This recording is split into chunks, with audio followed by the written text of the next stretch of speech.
안녕하세요. 손하나의 서재에 오신 걸 환영합니다. 여러분은 아침 잘 챙겨 드시나요? 아침밥을 잘 챙겨 먹어야 한다는 건 우리에게 상식이 되었지만 실제로는 그렇지 않다고 합니다. 건강과 다이어트를 동시에 잡는 채소 과일식. 이 책을 읽다 보면 그동안 잘못된 식습관을 가지고 있었다는 걸 깨닫게 됩니다. 한약사가 말하는 진짜 건강해지는 식사법. 그 구체적인 내용 함께 읽어볼까요?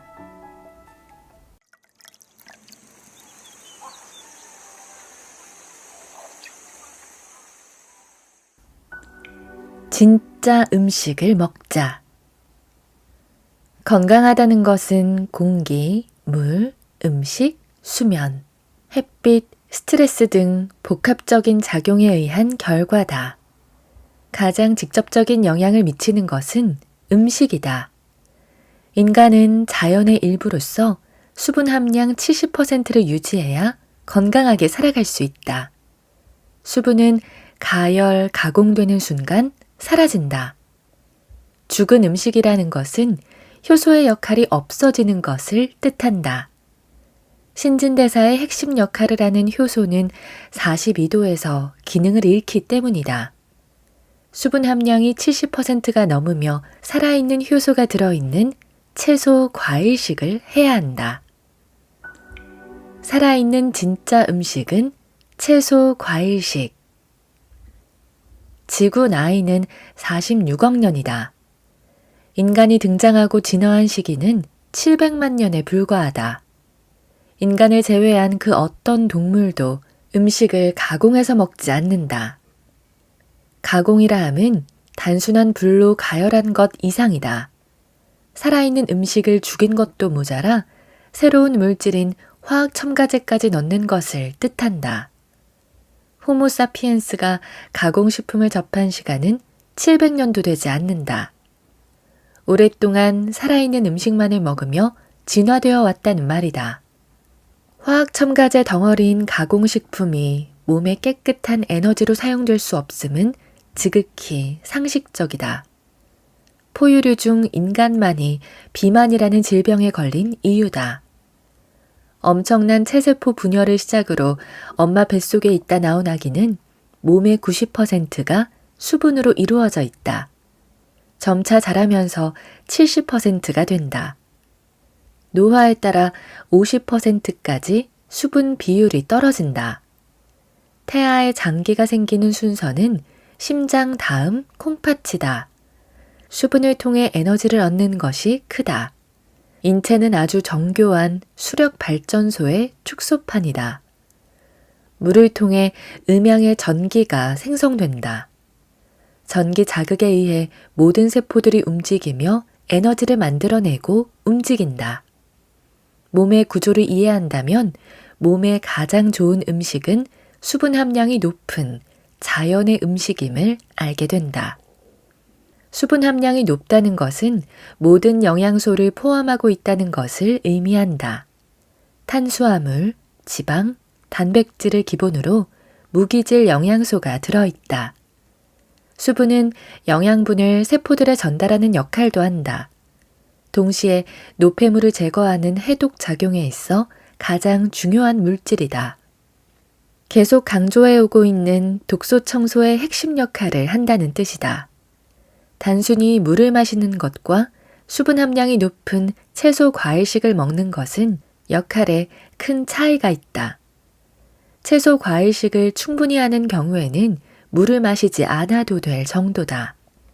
지구의 구성 성분 역시 물이 70%다. 자연의 섭리를 따라야 한다. 인간의 몸처럼 음식 또한 70%가 수분으로 구성된 것을 먹어야 한다. 수분 함량이 높은 음식은 채소 과일식 뿐이다.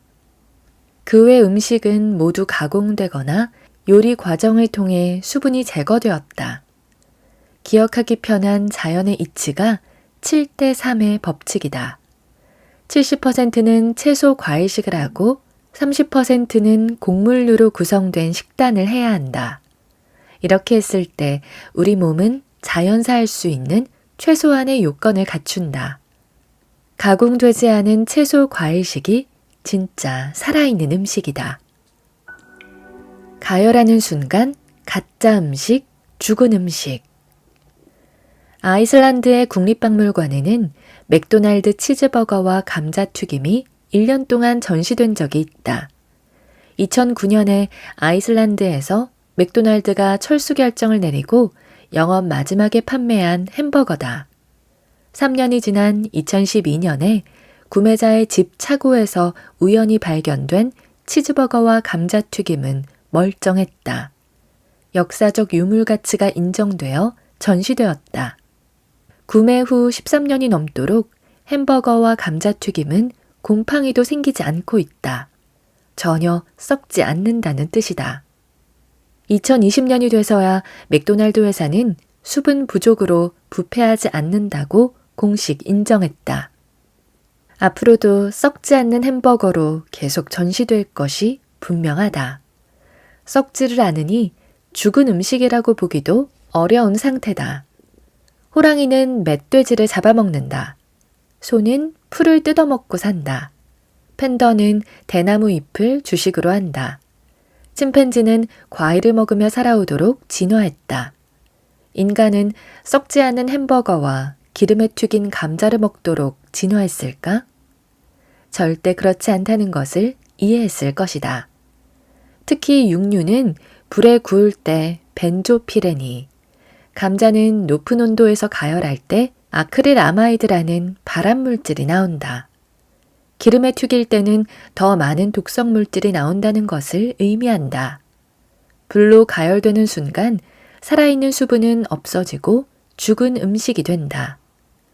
영양소는 다 파괴된 채 화학 조미료로 위장하여 미각을 속이는 가짜 음식이 된다.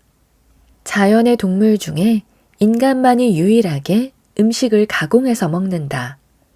불에 구워 먹거나 삶아 먹는 것에 그치지 않는다. 기름에 튀기거나 화학 첨가제를 통해 자연에 없는 새로운 음식을 만들어 먹는다. 이러한 음식들을 소화시키도록 진화되지 않은 인간의 몸 곳곳에 독소가 쌓인다.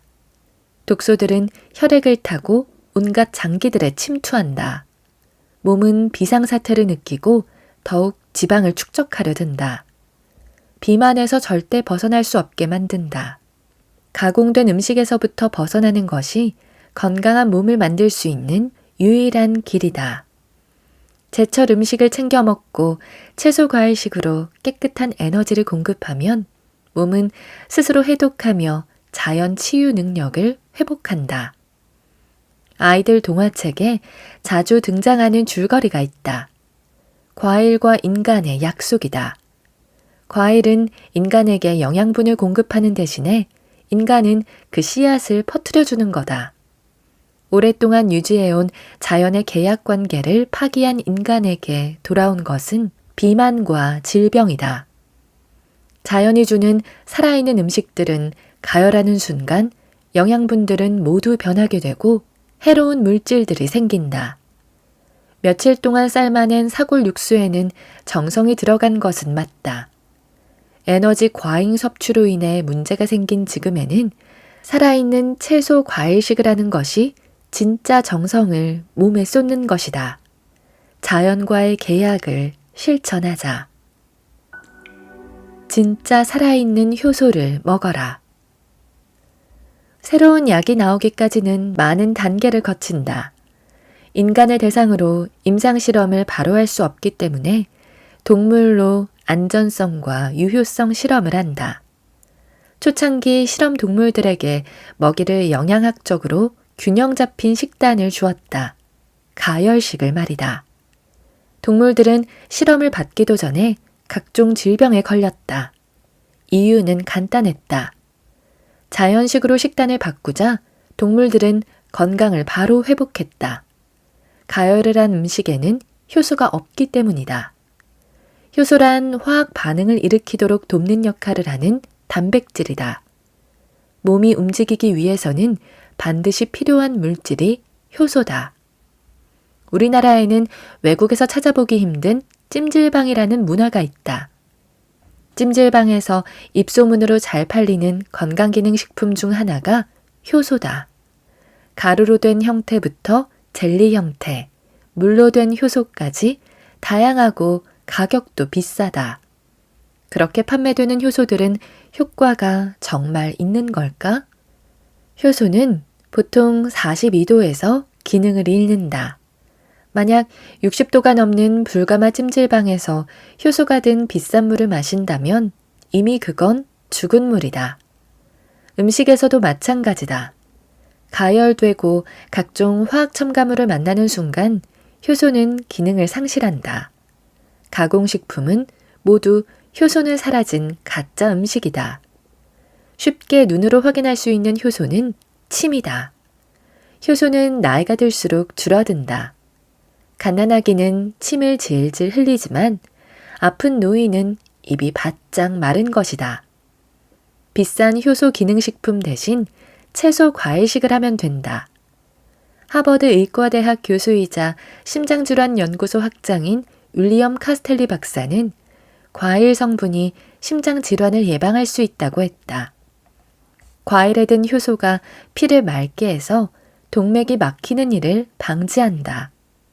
과일은 혈액을 맑게 하고 오장육부 기능을 향상시켜주는 최고의 해독제다. 효소 작용이 제대로 이루어지지 않을 때 가장 먼저 소화 불량과 만성 피로가 생긴다. 일반 음식은 위장에서 3, 4시간을 머무르지만 과일은 2, 30분만 머무른다. 과일에는 효소가 있어 이미 소화가 된 상태이기 때문이다. 반면 인스턴트 식품인 라면, 햄버거, 피자, 빵 등은 효소가 없기 때문에 소화 불량을 일으킨다.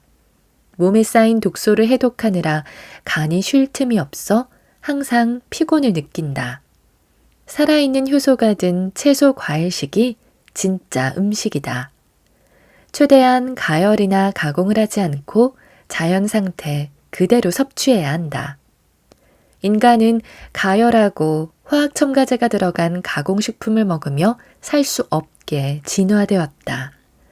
수분 함량이 높은 음식을 먹어야 한다.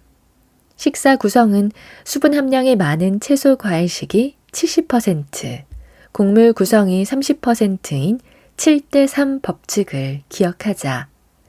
탄수화물과 단백질, 지방은 가열하고 가공하는 순간 발암물질이 나온다. 감자튀김은 절대 먹지 말아야 할 음식이다. 인체 활동에 반드시 필요한 효소는 열에 약하다. 소화불량과 만성 피로에 시달린다면 가열, 가공하지 않은 채소 과일식부터 시작하자. 올바른 아침 식사법. 우리는 언제부터 하루 3끼를 먹어오기 시작했을까? 특히 자라나는 청소년의 아침 식사가 중요하다는 인식은 누가 만든 것일까? 아침에 우유와 시리얼로 시작을 하면 정말 몸에 좋은 건지 이제는 따져봐야 한다. 음식의 섭취, 소화, 흡수, 배출되는 주기를 8시간으로 나눈 3대 주기를 알아야 한다. 섭취, 동화, 배출 주기다. 아침은 밤사이 소화와 흡수를 마치고 남은 노폐물과 독소를 배출하는 중요한 시기다. 무거운 아침 식사는 독소 배출에 사용될 에너지를 쓰지 못하게 만든다. 낮 12시까지는 과일과 과일 주스만 먹도록 한다. 아침 식사는 꼭 필요한 걸까? 인생에 있어 마지막 다이어트라며 찾아온 상담자다. 식욕 억제제부터 모든 다이어트 건강기능식품을 먹었고 지방 흡입 수술까지 한 30대 여성이다. 기존의 패턴은 한 달 동안 미친 듯이 살을 빼 15에서 20kg을 감량을 하는 것이다. 그리고 3, 4개월 후에 20kg이 다시 찌는 걸 반복해 어느새 90kg이 되었다. 비만의 가장 큰 이유는 새끼니 폭식과 야식이었다. 만성 변비로 변비약 없이는 정상적인 배변 활동이 어려운 상태였다. 식생활 습관의 변화로 아침에는 채소 과일식만 하게 했다. 점심, 저녁 식전에는 채소 과일식을 하게 했다. 폭식과 야식이 줄어들고 변비 증상이 없어지는데 정확히 3주가 걸렸다. 3개월 후에도 여전히 70kg을 유지했다. 오래전부터 TV에서 볼 수 있는 식품 광고 중 하나가 시리얼이다. 시간이 지나도 광고 형식은 바뀌지 않는 게 있다. 아이나 엄마가 등장하고 우유와 함께 시리얼로 하루를 시작하는 것이다. 심지어 엄마가 소중한 아이에게 행복한 아침을 시작하게 해주는 것이라는 환상적인 메시지를 삽입한다. 이 얼마나 철저하게 상업적인 광고인가. 나의 부모 역시 현란하고 철저한 계산에 의해 제작된 상술에 속으셨다. 어렸을 적 내내 아침뿐만 아니라 점심, 오후, 심지어 야식으로 배고플 때면 언제나 우유에 시리얼을 먹었으니 말이다. 설탕과 각종 화학 첨가제, 유전자 변형된 밀로 가득한 제품을 맛있게 몸에 좋은 줄로만 알고 먹었다. 아토피인 자녀와 방문한 부모에게 아침 식사를 채소 과일로 바꾸라고 조언을 한다. 공부하는 학생들은 아침밥이 중요하다고 하던데 아닌가요? 라고 되묻는다. 많은 직장인들이 아침을 거른다. 시간이 없어서도 있지만 더 정확히는 아침밥을 챙겨주는 엄마와 함께 살지 않기 때문이다. 직장인들이 학생보다 뇌 에너지를 덜 사용할 리는 없다. 아침을 먹으면 속이 거북해 모닝커피 한 잔으로 대체하는 직장인이 많다. 학창시절 엄마가 챙겨주는 아침을 먹을 때는 만성 피로와 소화 불량에 시달렸다. 대학에 진학하고 독립을 하면서 자연스레 아점을 먹는 것에 익숙해진다. 몸은 도리어 더 가벼워짐을 느낀다. 한국에서의 수능시험일은 거의 국가 비상사태다. 관공서를 포함한 금융권까지 출근 시간을 늦춘다. 외국어 듣기 평가 시간에 맞추어서는 항공기의 이착륙까지 조정한다. 수능 당일 컨디션 조절하는 방법 중 아침과 점심 식사에 관한 전문가의 조언은 항상 등장한다. 평소 아침 식사는 뇌의 에너지원인 포도당을 공급해주기 위해 반드시 챙겨 먹으라고 한다. 수능일에는 너무 무거운 식단보다는 가볍게 과일과 같은 소화가 잘 되는 음식들로 먹기를 권한다. 식사를 통해 소화시키는 데 사용되는 에너지가 엄청나다는 사실을 이미 전문가들도 다 알고 있는 거다. 누구를 위해 아침 식사를 꼭 먹어왔는지 생각해 볼 필요가 있다. 섭취, 동화, 배출 주기를 이해하기. 전통의학과 현대의학은 통합의학이라는 이름으로 의료 현장에서 사용되고 있다. 수천 년간 인간의 몸을 관찰하고 기록한 전통의학에서 얻어야 할 것이 분명 있기 때문이다. 인간의 몸이 움직이는 주기에 대한 이해도 같아졌다. 인간도 자연의 일부라는 관점이다. 낮 12시부터 저녁 8시까지는 섭취 주기, 저녁 8시부터 새벽 4시는 동화 주기, 새벽 4시부터 낮 12시까지는 배출 주기다. 3대 주기를 이해하면 왜 아침 식사가 꼭 필요 없고 채소 과일식만 해야 하는지 알게 된다. 지극히 상식적인 내용이다. 먹으면 소화와 흡수를 하고 생기는 노폐물과 찌꺼기를 내보내는 작용을 자연의 리듬에 맞추어 크게 8시간 단위로 나눈 것이다. 섭취 주기, 낮 12시부터 저녁 8시까지. 섭취, 동화, 배출은 항상 작동한다. 그 중에서도 음식을 효율적으로 소화할 수 있는 시간에 먹는 것이 중요하다. 야식이 몸에 나쁘다는 건 누구나 알지만 아침 식사가 몸을 무겁게 한다고 생각하지 못한다. 노폐물과 독소 청소가 충분히 이루어진 상태에서 먹을 때 영양 공급이 잘 된다. 좋은 영양 공급은 살아있는 채소 과일식을 말한다. 단백질을 위한다고 가공육 고기를 먹을 때 췌장이 얼마나 힘들어하는지 우리는 안다.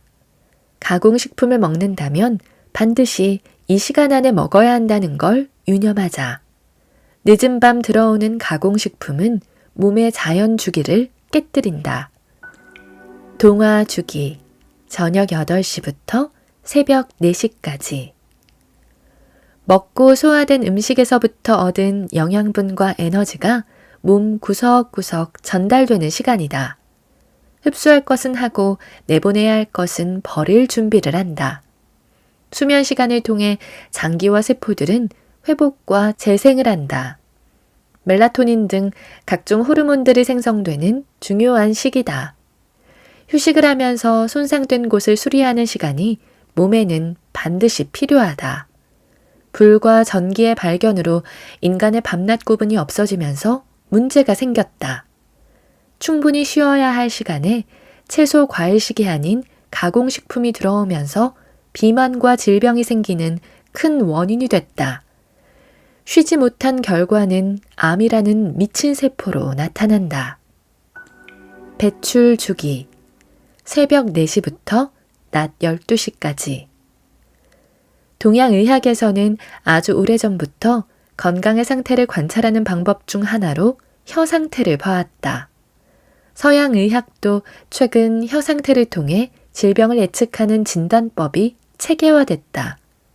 혀의 하얀 물질인 백태 또는 설태는 밤사이 배출이 이루어진 가장 명확한 신호다.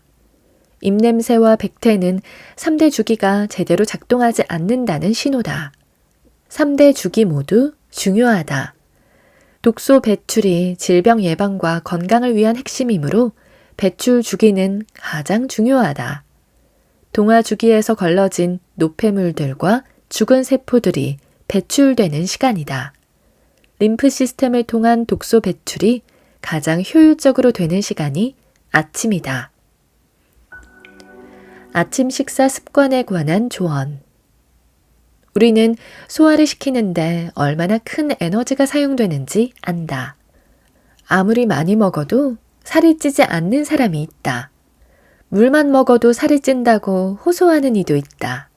물만 먹어서는 절대 살이 찌지 않는다. 체질의 차이다.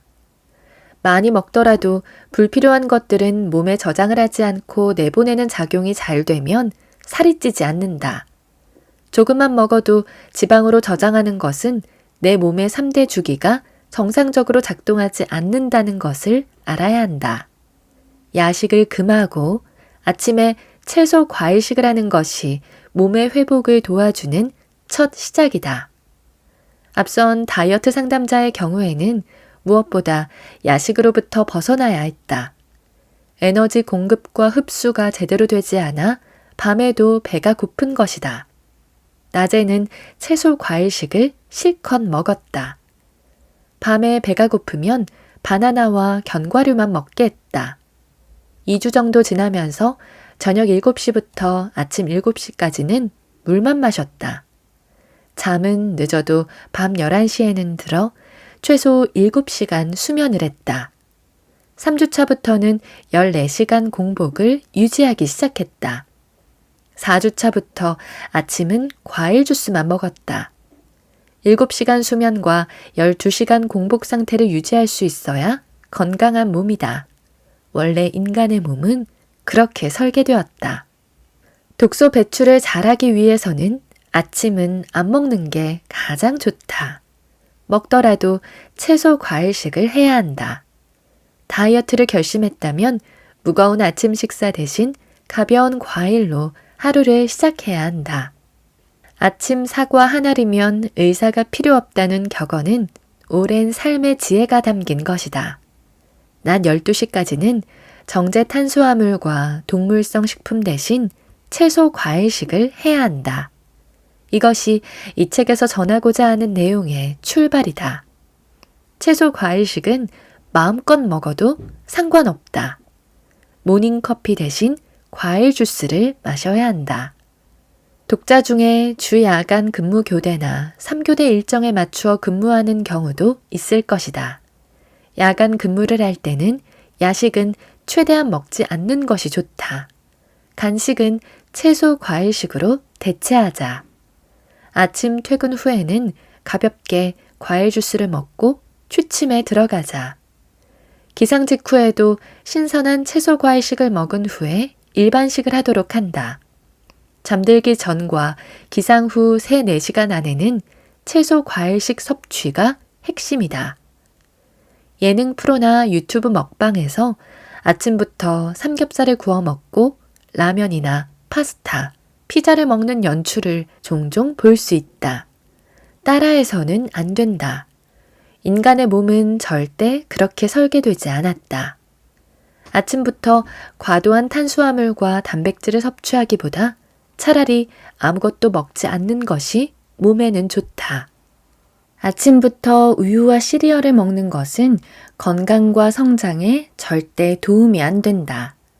식품회사들은 계속해서 시리얼에 칼슘, 비타민 등 화학 첨가제를 첨가하며 당 함량은 절반 이하로 낮췄다고 강조한다. 가공식품이 나쁘다는 걸 그들도 안다. 섭취, 동화, 배출 주기 원리에 따라 아침 식사는 하지 않아도 된다. 독소 배출 시간에는 배출에만 에너지 소모가 될 때 몸은 건강하다. 낮 12시까지는 채소 과일식만 해야 하는 이유다. 저녁 8시부터 아침 8시까지 12시간 공복을 유지해야 한다. 수면은 하루 7시간씩 규칙적으로 할 때 재생과 회복, 노폐물 청소가 잘 된다. 교대 근무자들도 취침 전, 기상 후 채소 과일식을 먼저 하자. 과일 주스를 마시자. 기상 후에는 가장 먼저 물을 한 잔 마셔야 한다.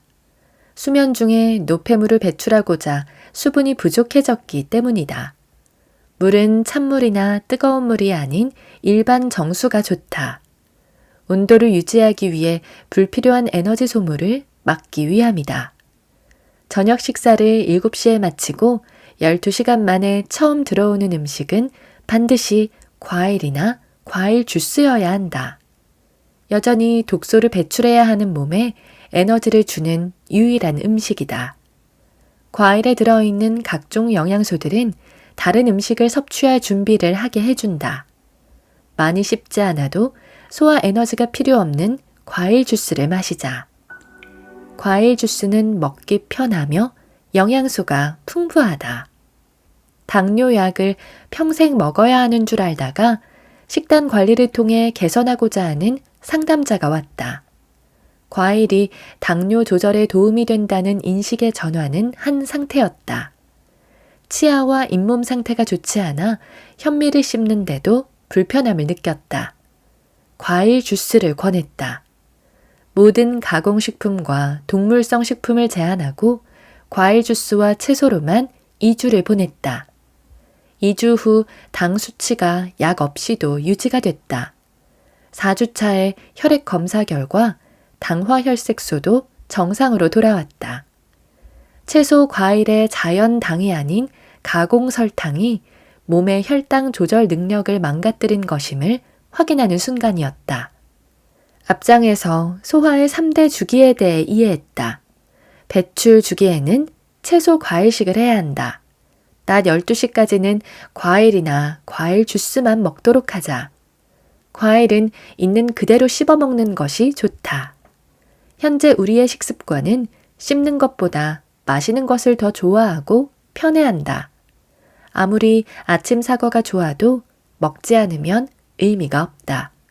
사과, 딸기, 당근을 따로 계속 먹지는 못해도 셋을 한 번에 갈아 마시는 건 장소와 시간에 구애를 받지 않는다. 영양소적인 측면에서 접근한다면 어떠한 가공식품보다 훌륭한 것은 따질 필요도 없다. 가장 과학적인 것은 내 몸에 가장 효과적인 것이다. 직접 해보면 된다. 그냥 채소 과일식을 아침에 하는 것보다 과일 주스는 오랫동안 지속할 수 있다. 영양제는 절대 채소 과일을 대체할 수 없다. 과일에는 중요하다고 알려진 영양소 외에도 많은 미량 영양소가 있기 때문이다. 특히나 생명력을 가진 에너지는 가공식품으로는 얻을 수 없다. 스트레스를 받거나 화가 나는 상황에 물을 마시면 진정되는 효과가 있다. 과일 주스는 항산화 물질을 혈액에 공급해 활성산소를 빠르게 중화시켜준다. 부부간에 심각한 대화를 나눠야 할 때는 미리 과일 주스를 함께 마시자. 대화 중에 발생하는 활성산소가 중화되면서 싸움으로 가는 것을 막아줄 수 있다. 인류 진화 과정 중 가장 큰 최초의 발견을 불로 꼽는다.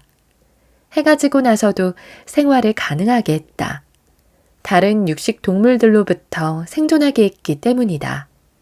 문명이 발달함으로써 불의 발견은 전기로 대체가 되었다. 밤낮의 구분이 없어지면서 인간의 생체 리듬에 문제가 생기기 시작했다. 3교대 근무를 하는 사람들의 가장 큰 불편 증상은 불면, 소화불량, 변비 등이다. 야식을 먹게 됨에 따라 비만이 되기 쉽다. 24시간 편의점부터 야식 배달업소 등 언제든지 가공식품을 먹을 수 있는 환경 속에 살고 있다. 먹고 난 후 몸의 노폐물과 음식 찌꺼기를 제거하는 활동에 문제가 생겼다. 아침에는 무조건 과일 주스를 먹고 하루를 시작하자 몸의 균형이 회복된다. 과일 주스를 효과적으로 먹는 방법. 물도 꼭꼭 씹어 먹으라는 옛말이 있다. 그만큼 씹는 행위가 주는 영향이 크다. 침을 충분히 나오게 하는 것이 췌장에까지 영향을 주는 원리를 이해했다. 현대의학은 아직 암의 원인을 정확히 모른다. 인체의 작동 원리를 생각해보면 상식적으로 원인은 나온다. 자연의 법칙을 따르지 않고 오랜 시간 동안 일을 너무 많이 시켜서다. 사람의 어금니가 32개 중 20개나 된 것은 씹고 갈아서 음식을 먹으라는 뜻이다. 과일 주스도 꼭꼭 씹어 먹어주면서 침과 섞이게 해주면 가장 좋다. 벌컥벌컥 마시지 말고 한 모금씩 살아있는 에너지를 느끼며 먹자. 바로 채소 과일식으로 바꿀 수 없다면 일주일의 격일로 3, 4일부터 시작해보자. 채소 과일식으로 낮 12시까지 보낸 날 몸이 더 가벼워짐을 느낄 것이다. 밥을 먹어야 힘이 나고 든든한 느낌은 소화시키는데 에너지가 많이 사용되는 것이란 걸 알게 된다. 과일 주스는 아무리 많이 먹어도 괜찮다. 내 몸이 원하는 대로 얼마든지 먹어도 좋다. 실제로 한 번에 500ml 이상 마시기 쉽지 않다. 배출 주기를 가장 효율적으로 보내면서 몸은 놀라울 만큼 에너지가 넘치기 시작한다. 섭취와 동화 주기 과정도 에너지 낭비를 하지 않고 이뤄진다. 주스를 만들어 먹을 때 알면 흡수에 더 좋은 것도 있다. 당근의 경우는 베타카로틴이라는 성분이 많이 포함되어 있다. 수용성, 즉 물에 잘 녹는 성분이 아니라서 흡수가 잘 안 된다. 당근 자체로만 주스를 만들지 말고 사과나 딸기와 함께 주스를 만들어주면 좋다. 토마토도 마찬가지다. 주스를 만들 때는 설탕이나 다른 어떠한 첨가제도 넣어서는 안 된다. 과일 주스는 절대 가공되어 판매하는 것을 사서 먹으면 안 된다. 열로 살균 처리가 되어 영양소와 생명력이 이미 사라져 있다. 살아있는 과일은 절대 인간의 몸을 해하지 않는다. 사과는 껍질째 먹는 것이 좋다. 주스를 만들 때도 껍질째 넣어야 한다. 농약 부분이 염려될 것이다. 대부분의 농약은 사용 후 2주 내에 자연적으로 분해된다. 잔류 농약도 세척 과정에서 물에 씻겨 사라진다. 식초나 소금물에 세척할 때와 물에 그냥 했을 때 차이가 거의 없다. 소금물이나 식초에 의해 영양소가 파괴될 수 있다. 물에 1분 정도 담갔다가 흐르는 물에 씻어주면 된다. 사과의 꼭지가 움푹 들어간 부분은 잔류 농약이 있을 수 있으므로 제외한다. 딸기 역시 꼭지는 먹거나 주스에 넣지 않는다. 그 어떤 영양제보다 과일 주스가 더 몸에 좋다. 과일 주스를 시작할 때 알아야 할 사항. 과일이나 과일 주스를 먹기 시작하면서 속이 더부룩하게 느껴질 수도 있다. 위장에 남아있는 노폐물들이 청소되고 있는 증상이다. 독소들이 완전히 제거되고 나면 더부룩함도 사라진다. 일주일 정도 걸리는 시간을 단축시키고자 할 때는 채소와 함께 먹으면 된다. 독소들로 인해 과일이 발효되는 것을 완화시켜줘 속이 한결 편하다. 설사의 경우도 몸이 좋아지면서 나타나는 호전 반응, 명현 반응으로 이해하면 된다. 수분 함량이 많은 진짜 음식들만 계속 들어오면 위장이 청소되는 것은 당연하다. 오랫동안 남아있는 숙변이 제거되는 좋은 증상으로 보통 이틀 내에 멈추니 걱정하지 않아도 된다. 사과나 사과 주스를 먹고 속이 너무 쓰리거나 배에 가스가 차는 경우도 있다. 이럴 때는 바나나로 대체해서 위 점막이 회복된 후에 사과를 먹기 시작하면 된다. 보통 일주일 정도면 위장 기능이 회복되어 사과를 먹어도 불편함이 없게 된다. 토마토의 경우는 알러지가 있으면 다른 과일로 대체해서 먹는다. 가공된 오렌지 주스가 산성이지 살아있는 오렌지는 몸을 산성화하지 않는다. 이것을 구별해야 한다. 각종 가공 음료수보다 살아있는 과일 주스가 몸에 부작용이 없다는 것은 당연하다. 더 이상 과일에 대한 두려움을 갖지 말자. 과일 주스를 마실 때는 최소 30분에서 1시간 뒤에 다른 음식을 먹자. 더욱 효과적으로 몸을 회복시키는 방법이다. 속이 거북하고 더부룩한 것은 사과 자체의 문제가 아니다. 사과를 오랫동안 식후에 먹어오면서 생긴 결과로 이해해야 한다. 각종 가공식품의 화학 첨가물 섭취에 대한 연구는 이루어지지 않은 채 단순히 산성 과일은 공복에 조심해야 한다는 말만 하는 것이다. 오렌지, 자몽, 파인애플 같은 과일도 실제로 몸에 들어가면 알칼리성이 된다. 산성을 중화시키는 역할을 하지 과일은 절대 몸을 산성화시키지 않는다. 그랬다면 호모사피엔스는 멸종했다. 어떤 종류의 과일이나 과일 주스를 먹을지에 대한 기준은 딱 하나다. 살아있는 신선한 자연 그대로의 상태면 된다. 현재 내 몸에 독소가 많이 쌓여있는 경우에는 약간의 두통과 두드러기가 생길 수 있다. 독소 청소를 하면서 생기는 현상이므로 별도로 약을 먹지 않아도 된다. 림프 시스템이 자가치유하는 과정 중에는 부종과 가려움이 동반된다는 것을 미리 인지하자. 설사는 몸이 독소를 배출하는 자연스러운 증상이다. 수분 함량이 많은 과일 주스로 탈수는 걱정하지 않아도 된다. 순간의 불편함에 놀라서 멈추지 말아달라는 부탁이다. 과일이 맞지 않는 체질은 없다. 가공식품에 길들여져 오염된 몸이 정화되는 과정을 며칠만 참고 넘기면 된다. 인내해주면 몸은 건강을 회복하는 것으로 보답한다. 밤사이 영양분을 흡수하고 회복과 노폐물 배출을 하며 아침을 맞이한다. 기상 후에는 물을 꼭 한 잔 마셔준다. 낮 12시까지는 과일이나 과일 주스만 먹자. 장소나 시간에 구애 없이 먹기 편한 과일 주스가 좋다. 과일 주스는 독소 배출에 도움을 주며 다른 음식을 받아들일 에너지를 공급해준다. 과일 주스는 절대 가공된 것을 사서 먹어서는 안 된다. 가공 주스가 당을 올리고 산성화시킨다. 농약의 경우는 물에 1분 정도 담궈서 흐르는 물에 헹구면 분해된다. 꼭지 부분은 먹지 않는다. 몸이 정화되는 과정 중에 나타나는 불편한 증상은 며칠 내로 없어진다. 과일 주스로만 아침을 시작하고 보내는 것이 건강을 회복하는 중요한 첫걸음이다. 오늘 저와 함께한 시간 어떠셨나요? 편안한 시간이 되었길 바라며 또 들러주시길 기다리겠습니다. 그럼 잘 자요.